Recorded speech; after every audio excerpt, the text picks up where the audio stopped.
सोमवार का व्रत करो, चाहे मंगलवार का व्रत करो, चाहे बुधवार का व्रत करो, चाहे गुरुवार का व्रत करो, चाहे शुक्रवार का व्रत करो, चाहे शनिवार का व्रत करो, चाहे रविवार का व्रत करो, चाहे तीज का व्रत करो, चाहे चतुर्थी का व्रत करो, चाहे पंचमी का व्रत करो, चाहे छठ का व्रत करो, चाहे सप्तमी का व्रत करो, चाहे अष्टमी का व्रत करो, चाहे एकादशी, चाहे द्वादशी, चाहे प्रदोष, चाहे तुम्हारा मन पड़े जिसका व्रत करो।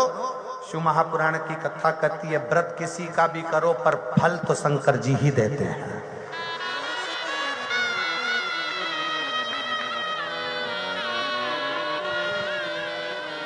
व्रत किसी भी देवता का करो पर फल देने का निर्णय शिव को ही करना पड़ेगा।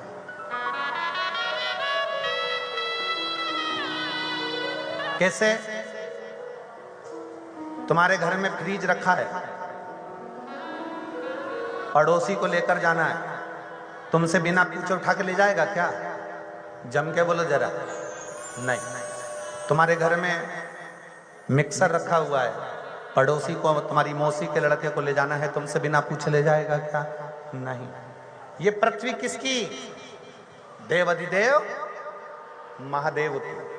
अगर किसी भी देवता का तुम व्रत करोगे, उपास करोगे, तो पहले देवता वर देंगे। शंकर जी से पूछेंगे कि कमलाबाई ने मंगलवार का व्रत करा है, भैरू सिंह ने शनिवार का व्रत करा है, इसका फल देना है। शंकर भगवान कहेंगे ये मुझे भी एक लोटा जल, और बड़े प्रेम से सत्यवाई जीवन जीता है, इसको केवल एक व्रत का फल नहीं, व्रत भले एक करे पर फल 4 व्रत का दे इसको। व्रत 4 व्रत का उसको फल दे।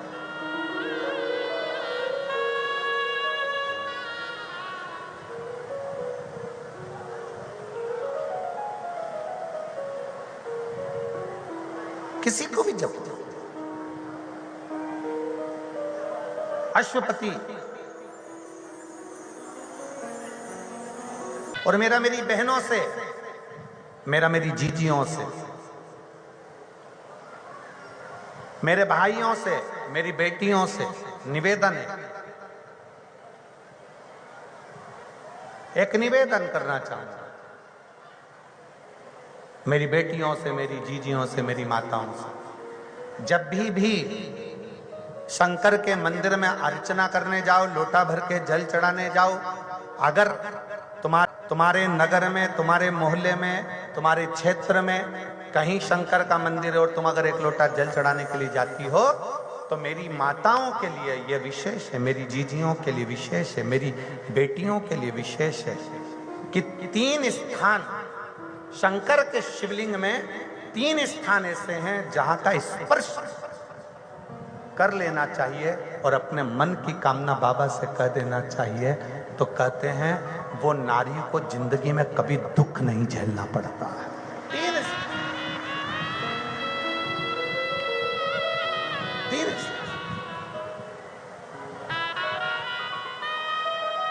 और बड़े शुद्ध भाव से, बड़े श्रेष्ठ भाव से समझिएगा जरा। ये शिवलिंग है,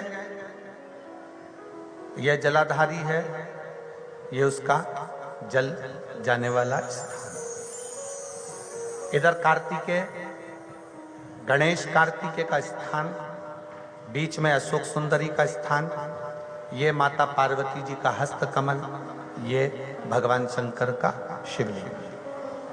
शिवलिंग के ऊपर जो एक एक बूंद पानी टपकता है कलश में से, वो शंकर जी की 5 लड़कियां, जया, विषहरा, श्यामली बारी, दौतली, देव। 3 स्थान मेरी जीजियों के लिए, मेरी बेटियों के लिए, मेरी माताओं के लिए। पहला, भगवान शंकर का जल जहां से गिरता है उस स्थान पर अपने हस्त कमल को लगाना। दूसरा, जो माता का कटी भाग, माता का हाथ, जो माता का सुंदर हस्त कमल है, उस हस्त कमल पर स्पर्श करना। और तीसरा, जहां से जल बहता है उसके ठीक विपरीत भाग में, उसके ठीक विपरीत भाग में जो माता पार्वती जी का हस्त कमल है, जहां जल बहता है उसके ठीक विपरीत भाग में उस स्थान का स्पर्श करना। अगर ये 3 स्थान ऐसे हैं, आप माता के, आप शिव जी के मंदिर में जा रहे हैं, भगवान शंकर के मंदिर में जाकर जल चढ़ा रहे हैं, शिव की अर्चना कर रहे हैं, तो 3 स्थान पर मात्र स्पर्श मात्र कर लेने पर, अपनी कामना कह देने पर स्त्री को कभी जिंदगी में दुख नहीं झेलना पड़ता। और कितना भी फिर एक प्रैक्टिकल, फिर एक प्रयास करो।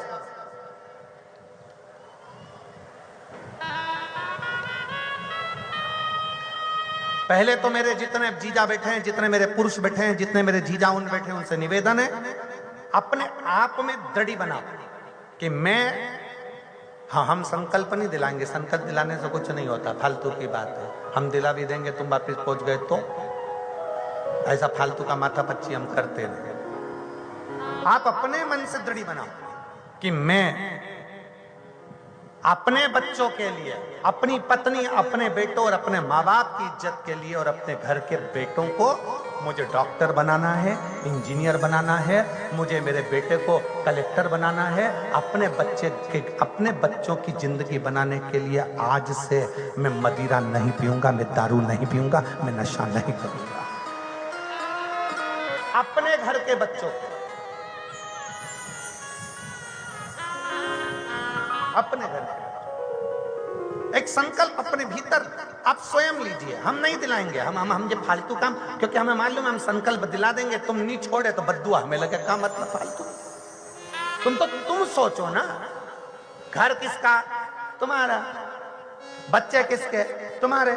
पत्नी किसकी? तुम्हारी। माता पिता किसके? तुम्हारे। तो सोचना किसको? तुमको। हम क्या सोचेंगे? तुम स्वयं सोचो, तुम स्वयं विचार करो। और इसमें मेरी जीजियों का साथ चाहिए, इसमें मेरी जीजियों का साथ चाहिए। एक दुर्वा, ये 3 स्थान पर स्पर्श कराना। एक दुर्वा 3 स्थान पर स्पर्श कराना और अवधूतेश्वर महादेव का नाम लेकर वो दुर्वा एक पानी की कटोरी में डाल दीजिए। अवधूतेश्वर महादेव का नाम लेकर उस दुर्वा का दूसरे दिन विसर्जन कर दीजिए और वो कटोरी का जल किसी भी तरह से नशा करने वाले व्यक्ति को रोज रोज थोड़ा थोड़ा रखकर, एक दुर्वा 3 स्थान पर स्पर्श कराकर रखकर उसका पान कराना प्रारंभ करिए।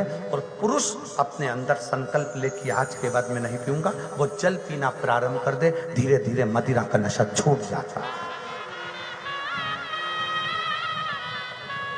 एक दुर्वा, क्या बोलते हो उधर महाराष्ट्र में? धूप की दुर्वा, दुर्वा बोलते हैं ना।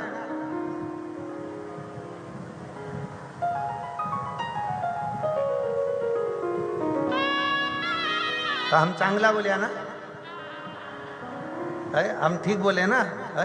तो दुर्वा, एक दुर्वा 3 स्थान, फिर समझेंगे जहां से जल बहता है वहां आप बैठे हो वहां, और इसी जल भाग के ठीक पीछे का स्थान जो देवी का स्थान, ये पूर्ण स्थान मेरी माता का है, पूर्ण स्थान। और बीच में जो स्थान है वह सुख सुंदरी का, इधर सड़न कार्तिक गणेश जी का स्थान निश्चित है, इधर गणेश उधर कार्तिक। एक दुर्वा, और उसमें सबसे मेन मेरे जीजाओं का संकल्प अपने भीतर से कि मैं मदिरा का त्याग, किसी दूसरे के लिए नहीं। आप मदिरा छोड़ो, किसी दूसरे के लिए नहीं, अपने खुद के लिए। मेरे बेटे को मुझे आगे बढ़ाना, मुझे मेरे बेटे को प्रबल बनाना। ऐसा कौन सा काम है जो जिंदगी में तुम नहीं कर सकते? नशा तुमने पकड़ा है तो छोड़ भी तुम ही सकते हो, दुनिया में कोई नहीं छोड़ सकता। कौन? हम तो बाबा के भरोसे चलते हैं, हम तो बाबा के भरोसे चलते हैं। एक धर्मपत्नी से संतान नहीं, औलाद नहीं, बड़े दुखी है, बड़े दुखी। अच्छा, संतान नहीं हो, किसी नारी की गोद अगर स्त्री की गोद अगर खाली रह जाए तो भी दुख होता है उसको कि मेरे घर में औलाद नहीं, संतान नहीं। हम कई बार कहे, आज फिर कहते हैं, ये टेस्ट भी बाद में कराना, सारी जांचें बाद में कराना। एक बार शंकर का भजन कर कर देखना। सब जगह से अगर हार जाओ और सारे रिपोर्ट आपने सब दूर दिखा ली, तो एक बार शंकर पर भरोसा कर कर तुम रुका जी का नाम लेकर सफेद आंकड़े की जड़ को शिव जी पे से रजस्वला धर्म के 7वें दिन 21 बार घुमा लो। नाम गोत्र बोलकर कमर में लाल धागे में बांध लो। पीपल के पत्ते शिव जी को चढ़ाओ, उठाकर लाओ। उस एक पत्ते को रात्रि को गाय के दूध में उकालो और उस दूध को दोनों पति पत्नी पियो। साथ रहिए, समय आएगा, बाबा चाहेगा तो 3 या 4 महीने में गर्भ ठहर ही जाएगा। सारे डॉक्टर को दिखा लिया अपनी जगह, टेस्ट भी करवा लिया अपनी जगह, पर एक बार प्रयोग, और वो विश्वास रखकर करना पड़ेगा। शंकर पर जो भी कार्य कर रहे हो आप, जो उपाय कर रहे हो आप, शिव का स्मरण कर, भगवान पर अगर विश्वास रखोगे, भरोसो दृढ़ इन चरणन कहो, श्री वल्लभ नक चंद्र छटा बिन सब जगह माही अंधेरो। अगर भरोसा है तो शंकर है, और भरोसा नहीं तो शिव कहां से। विश्वास लेकर अगर आए हो तो काम तो होगा। ये लोग काशी से आए हुए हैं, विश्वास लेकर ही तो आए होंगे कि हम जाएंगे शंकर की कथा में तो बाबा कृपा जरूर करेगा। कई लोग यहाँ पर बैठे हुए हैं जो विश्वास लेकर आए हुए हैं, दूर दूर से आए हुए हैं, केवल विश्वास लेकर कि भगवान कृपा करेगा किसी ना किसी रूप में, मुझे विश्वास है कि बाबा मेरी सुनेगा। और फिर कहता हूं, कथा में अगर आपने मन लगा लिया, भले टीवी चैनल के माध्यम से श्रवण कर रहे हो, भले मोबाइल के माध्यम से श्रवण कर रहे हो, भले पंडाल में सुन रहे हो, बाबा से अगर दिल से आपने अगर कह दिया तो 3 महीना बहुत होता है सब कामना पूरी होने के लिए। मेरा बाबा आपको कुछ ना कुछ दे ही देता है, बस आपकी रुचि के अनुसार सुख प्रदान कर ही देता है। आप उस पर विश्वास, भरोसा, भटकना नहीं है हमको, मार्ग से विचलित नहीं होना। आपके जीवन में ऐसा लगने लगे कि हाँ बहुत कष्ट है, कर्जा भी बढ़ गया, तकलीफें भी बढ़ गई, बहुत दुख भी बढ़ रहा है, कहीं परिवार सही नहीं चल रहा है, तो प्रयास करते रहा करो। हफ्ते में एक बार 1 चावल का दाना जल के पात्र में डाल लिया, 1 काली मिर्च जल के पात्र में डाल ली, और उस जल को ले गए, थोड़ा सा चंदन का छींटा डाल दिया, ले जाकर शिव जी को समर्पित कर दिया। शंकर को जल चढ़ाने के लिए 5 स्थान हैं जहां शिव को जल चढ़ाया जाता है, और शंकर उस जल को स्वीकार करते हैं, जिसको पंचगंगा कहा गया। 5 स्थान,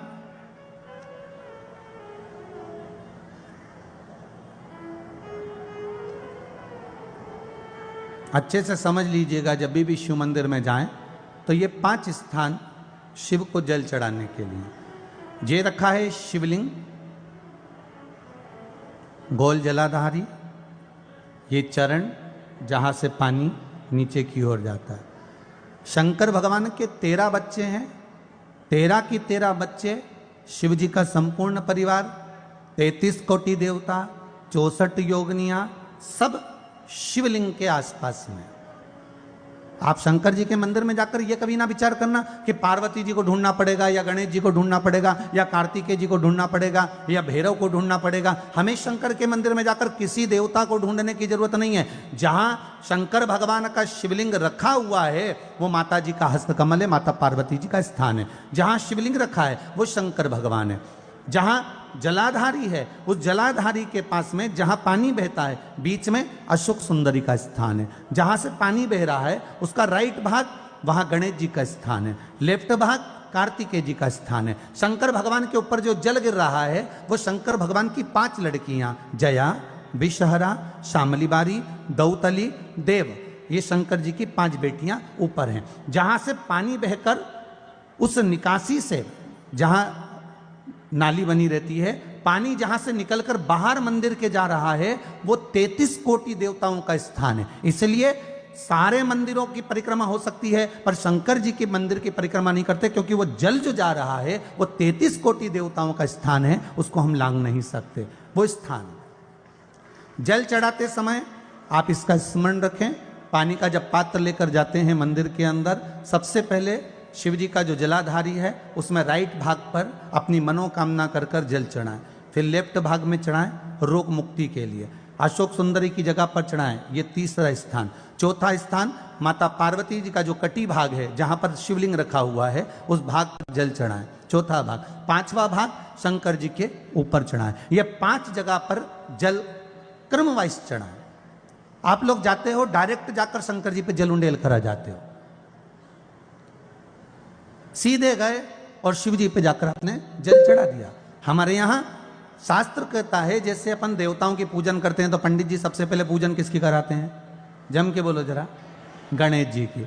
गणेश जी के बाद पूजन कराते कराते कराते कराते कराते कराते आगे के सारे देवता कराते कराते कराते कराते फिर जन पर पहुंचते हैं। आप डायरेक्ट मूल पूजन कराते कराते कराते कराते कराते कराते आगे के सारे देवता कराते कराते कराते कराते फिर मूल पूजन पर पहुंचते हैं। आप डायरेक्ट मूल पूजन पे पहुंच जाते हो।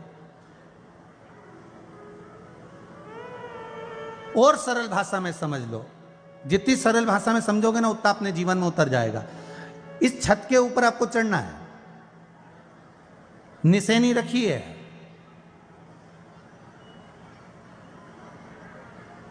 पाए लगे हुए हैं, आप कैसे चढ़ोगे? एक एक पाए पर पांव रखकर चढ़ोगे कि डायरेक्ट पहला पे रखोगे आखिरी पर? जम के बोलिए जरा, एक एक पाए पर पांव रखोगे ना कि धीरे धीरे हमको चढ़ना है। उसी तरह शिव मंदिर में पहुंचने के बाद पहला गणेश स्थान, कार्तिकेय स्थान, अशोक सुंदरी का स्थान। अशोक सुंदरी के स्थान पर जल क्यों चढ़ाया जाता है? क्योंकि भगवान शंकर की सबसे छोटी लड़की जो है वो अशोक सुंदरी है।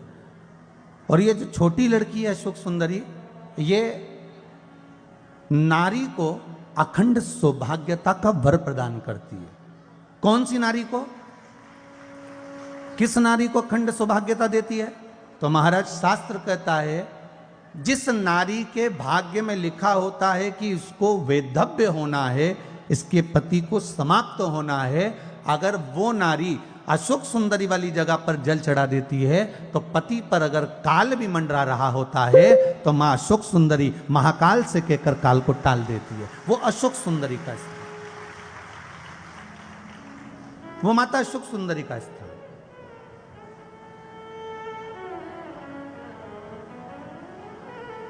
जल चढ़ाने का एक नियम है। यहां जल चढ़ाया, फिर कार्तिकेय बाबा को चढ़ाया, फिर अशोक सुंदरी को चढ़ाया, फिर कटी भाग पर। ये कटी भाग बड़ा विशेष भाग है महाराज, बहुत बहुत ध्यान दीजिएगा। जिस पति और पत्नी में विवाद होकर अदालत तक बात पहुंच गई हो और तलाक तक की नौबत आ रही हो, महाराज उनको जोड़ने के लिए ये कटी भाग मूल होता है। कौन सा कटी भाग? जहां पर शिवलिंग रखा है, जहां शिवलिंग रखा है ये कटी भाग मूल होता है। कहते हैं 5 सोमवार, लिंग पुराण वर्णन कर रही है, 5 सोमवार कटी भाग पर जहां शिवलिंग रखा हुआ है 3 उंगली में मक्खन लेकर कटी भाग पर मात्र फेर देने पर